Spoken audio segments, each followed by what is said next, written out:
What would you do if your 10-year-old son suddenly interrupted a high-profile murder trial, claiming he saw something that could change everything? Would you believe him? Would you be terrified?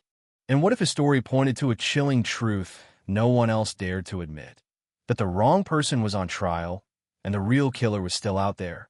This is exactly what happened to Jessica Miller and her son Ethan, an ordinary boy from Ohio who found himself in the middle of a case that had the entire town on edge. But how did a quiet bike ride through the park turn into a moment that would shake a courtroom to its core? You're about to find out. Join us in reflecting on this true story. Don't forget to subscribe and hit the bell notification for more daily stories like this. Share your thoughts in the comments and let us know where you are watching from. We would love to hear from you. Ethan Miller was an ordinary 10-year-old kid from small-town Ohio, known for spending his days playing baseball and devouring pepperoni pizza with his friends. Nobody ever imagined he would one day interrupt a high-profile murder trial. But that was exactly the path fate laid before him. It began on a scorching afternoon in early summer. Ethan had decided to ride his bike through the neighborhood park, excited to enjoy the sun and the scent of freshly cut grass. As he neared the lake, he noticed a man and a woman standing off to the side. Something about their stance made him slow down. The man, tall and visibly upset, pointed his finger while the blonde woman shook her head, her posture rigid. Ethan crept closer, hiding behind a tree to watch. Though he couldn't make out their words, he felt an unsettling tension. Suddenly, the man grabbed her arm and dragged her toward a dark blue sedan with a dented bumper. She struggled, leaning away, but he forced her inside and slammed the door. The man's gaze swept the area as if checking for witnesses, and Ethan's heart pounded so fiercely he thought it might burst. He pedaled home in a daze and ran to the kitchen, where his mother, Jessica, was preparing dinner. Between gasps of breath, he described the scene he had just witnessed. Jessica frowned, obviously concerned, but suggested it might just have been a bad quarrel. Still, the memory of the woman's fearful eyes haunted Ethan for days. A week later, he recognized the same man on a television broadcast, Lucas Hart, arrested for murdering Alyssa Green. Police had discovered her body in nearby woods, and the evidence pointed to Lucas. Neighbors reported hearing them argue. Everyone in town believed he was guilty, but Ethan couldn't ignore a troubling discrepancy. Alyssa supposedly had long, dark hair, while the woman in the park was a blonde. Night after night, Ethan tossed and turned, replaying the incident in his mind. Was it possible the police had it wrong? If Lucas was with a blonde woman, how could that be Alyssa? Confusion nagged at him, but he felt powerless. Jessica insisted he keep his distance from the court proceedings, reminding him he was just a child. That changed when Jessica was summoned for jury duty. She had no choice but to bring Ethan along to the county courthouse. Though he promised to behave, his curiosity burned.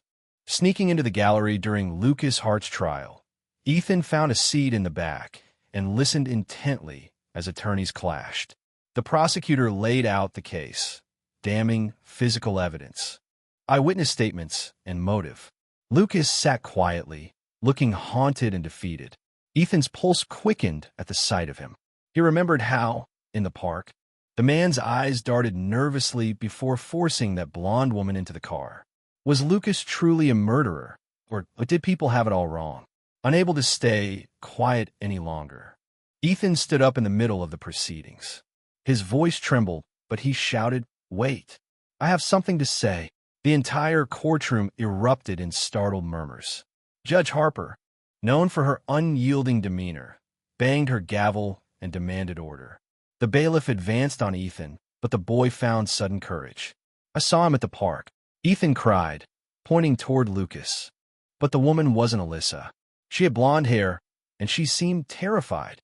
Stunned silence fell. The defense attorney looked thunderstruck, while the prosecutor glared as though this testimony were an unwelcome twist. Lucas himself lifted his head, eyes filling with something like hope. Jessica burst through the doors, horrified to see her son confronting the entire court. Judge Harper, her voice razor-sharp, ordered recess. She had Ethan brought to her chambers to explain. As he followed the bailiff, Ethan's legs felt like jelly, but he was resolute. He had to share what he knew, no matter the cost. If Lucas was truly innocent, the real murderer remained free. And so began the astonishing turn of events that made this boy the most unexpected figure in a case that had already gripped the entire town in fear and speculation. After Ethan's shocking interruption, Judge Harper wasted no time hauling him into her private chambers. The walls were lined with imposing shelves of legal tomes, and the judge's stern demeanor only added to the gravity of the moment. Jessica, her face tight with worry, stood protectively beside her son. A bailiff hovered at the door, prepared for anything. "Explain yourself," the judge demanded.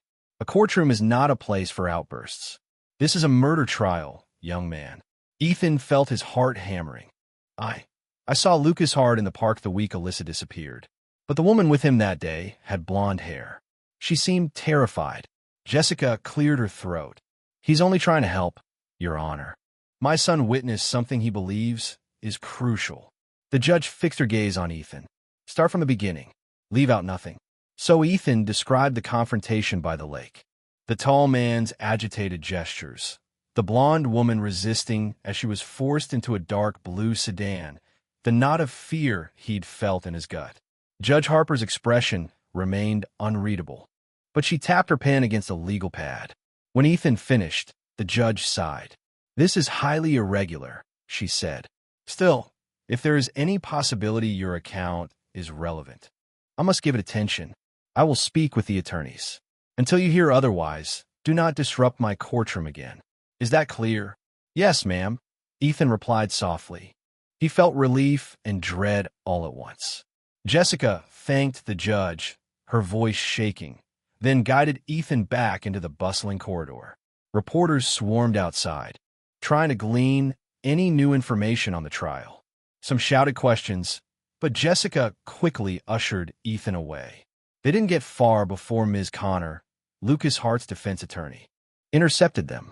She was a sharp-eyed woman in a tailored suit, and she looked as though she was trying to solve a very complex puzzle. "Ethan," she said, voice careful, "I'd like to hear your story. I think it might be vital to Mr. Hart's defense." Jessica tensed. "Is this necessary?"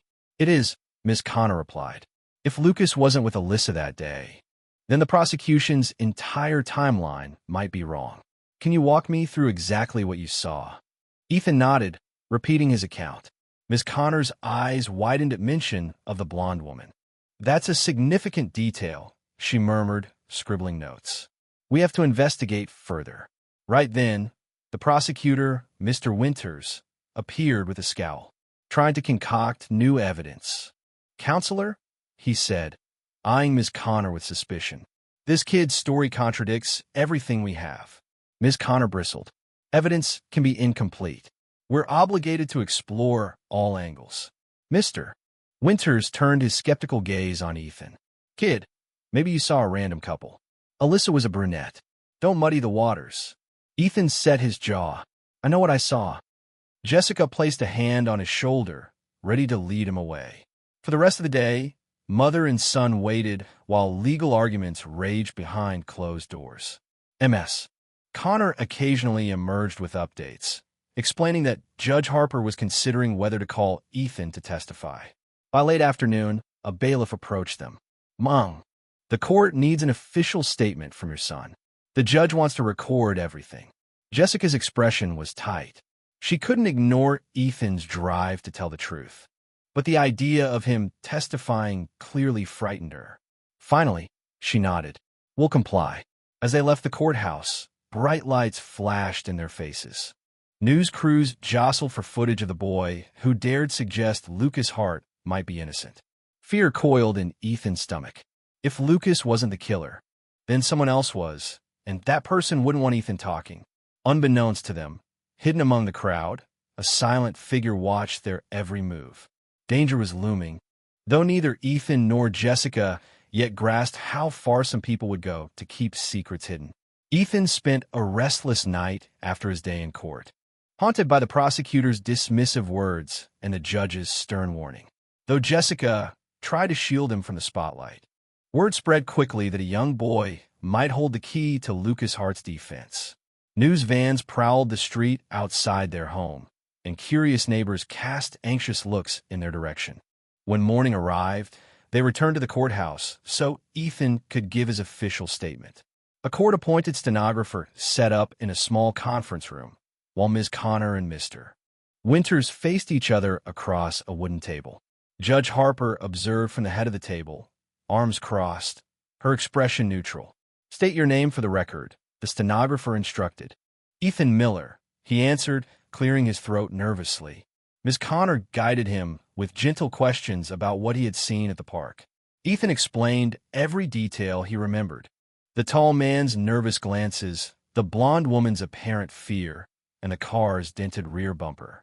Throughout his testimony, Mr. Winters scribbled notes, occasionally shaking his head as though he doubted each word. When Ms. Connor finished, the prosecutor took over. "Ethan, are you absolutely certain it was Lucas Hart you saw that day? People make mistakes. Maybe you confused him with someone else." Ethan's pulse quickened. "I'm sure. I recognized his face on the news." Mr. Winters leaned forward. "And you're also sure the woman had blonde hair?" Alyssa was well known for having long, dark hair. Ethan nodded firmly. "Yes, sir. I know what I saw."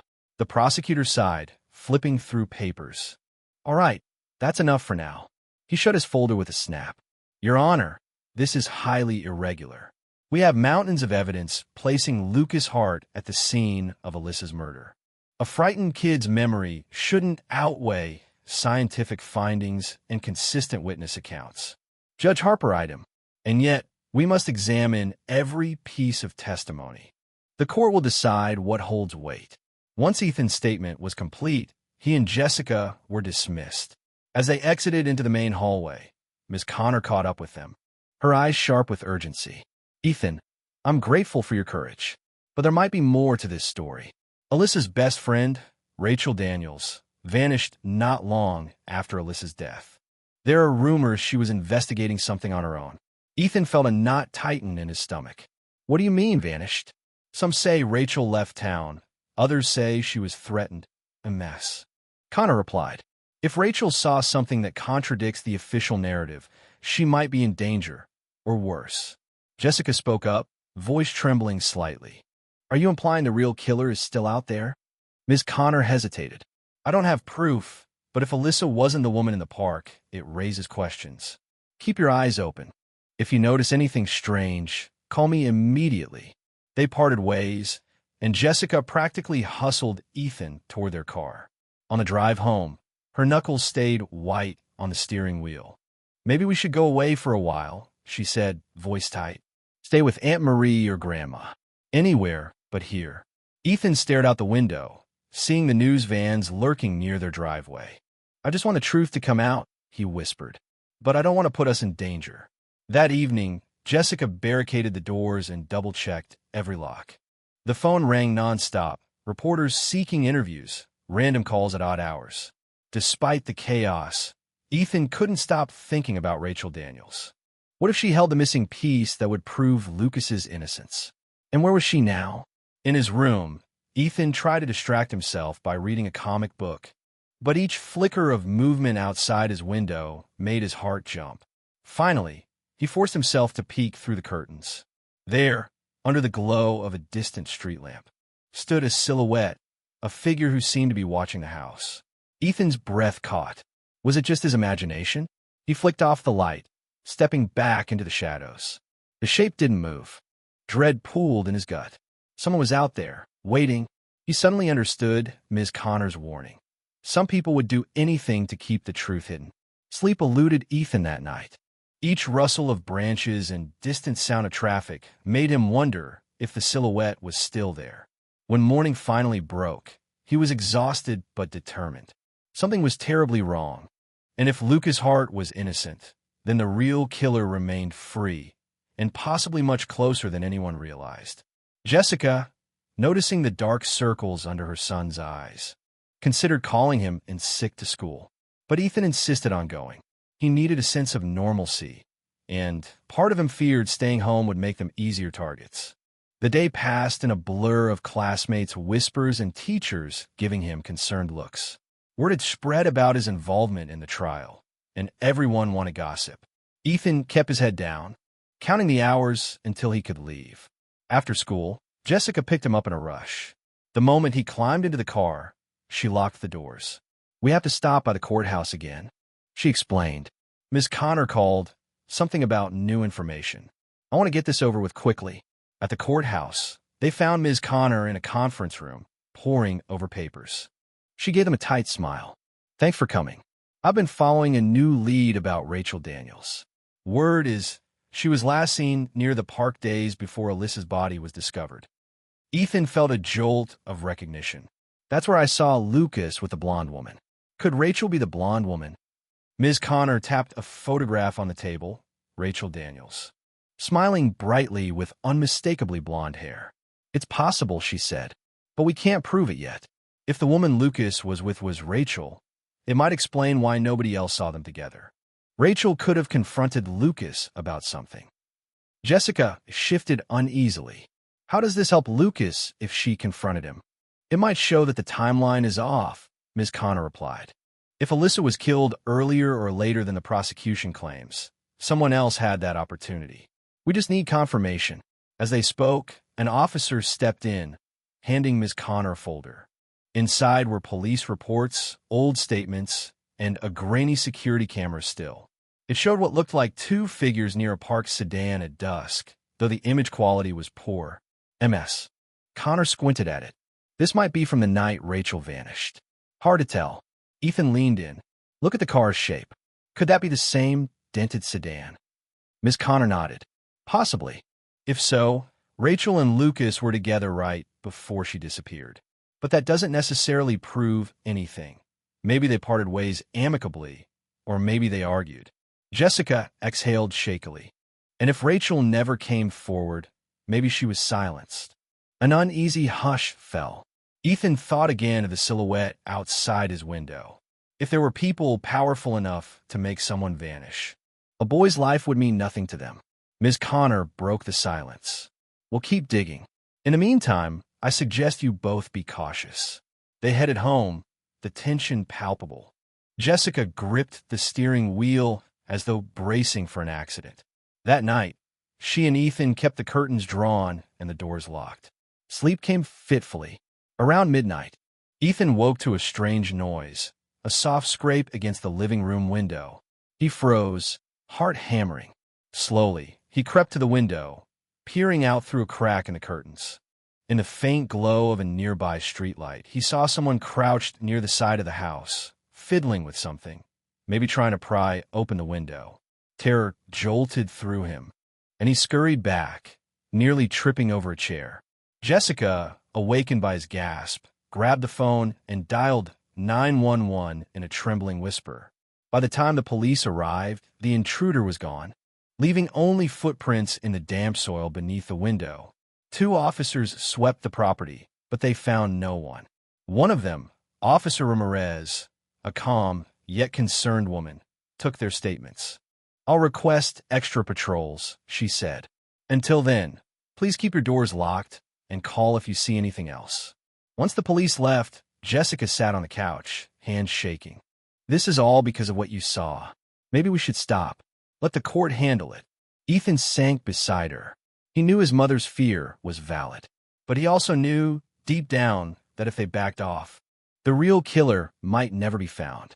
"Mom," he said quietly, "if we stay silent and Lucas goes to prison for something he didn't do, we'll never forgive ourselves."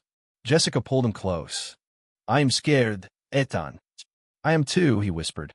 And in the silence of their living room, they realized that danger had crept right up to their window, threatening everything they held dear. The following days blurred into a tense routine. An officer sometimes parked across the street at night, and Jessica double-checked every lock before bedtime. Ethan tried to focus on school, but rumors swirled that he was a key witness in a sensational murder trial. Whispers followed him down hallways, and teachers handled him with kid gloves, afraid of saying the wrong thing. Meanwhile, Ms. Connor kept calling with updates. She had succeeded in convincing the judge to delay further proceedings, citing new evidence that raised questions about the prosecution's timeline. Rumors circulated that the district attorney's office was scrambling to figure out how a child's testimony could threaten their airtight case. Late one afternoon, Ethan got an unexpected text from MS.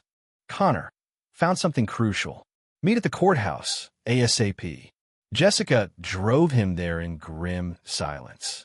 They found Ms. Connor waiting outside the building, pacing with an uncharacteristically anxious look.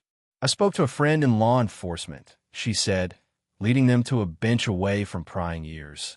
They discovered a piece of jewelry near the park, a bracelet that belonged to Rachel Daniels. It's been hidden under leaves and dirt for months.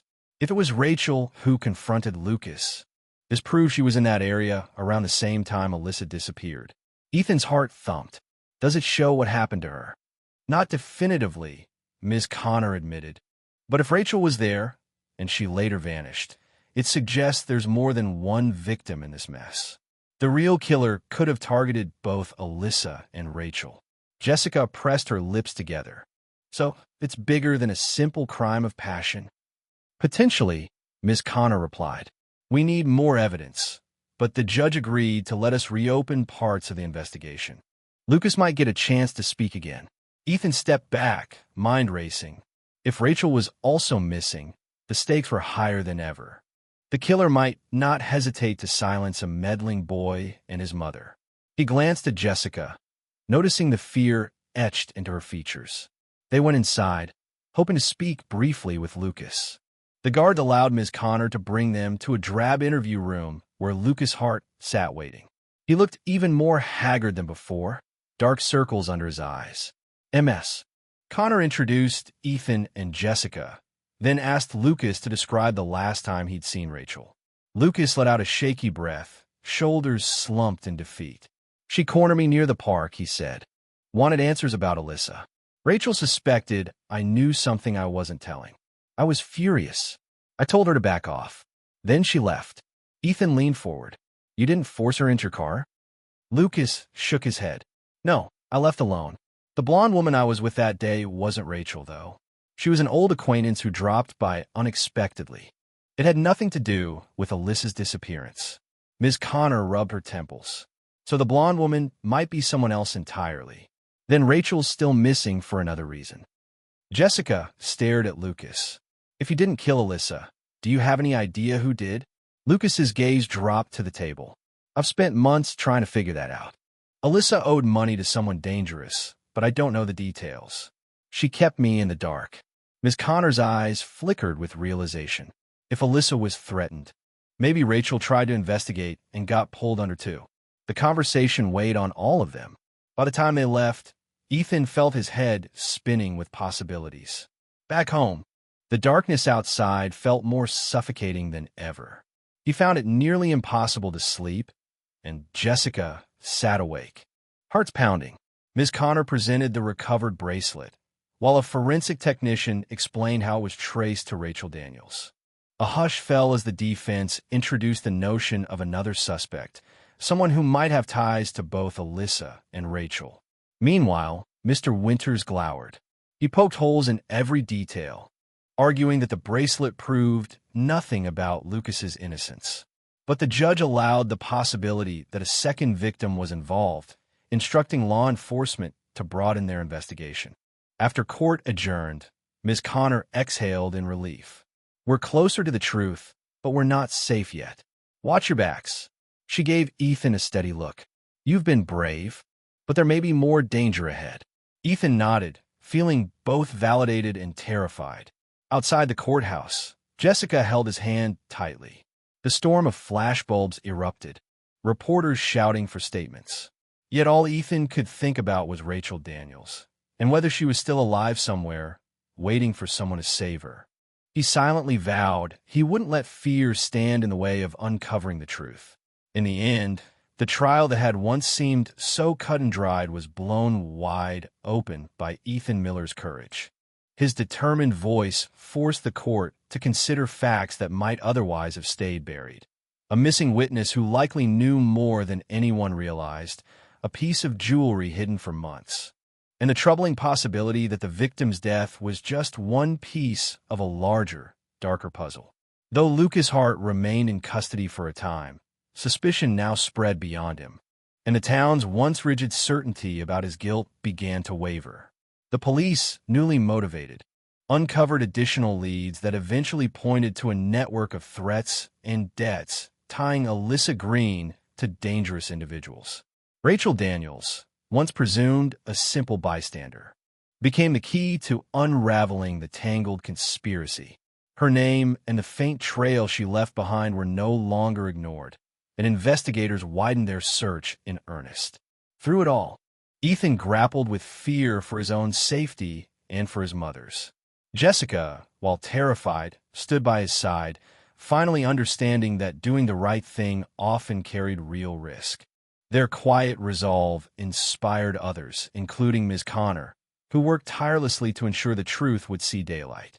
And though the path ahead remained uncertain, whether Rachel would be found, or whether the true killer might still lurk in the shadows, one fact stood clear.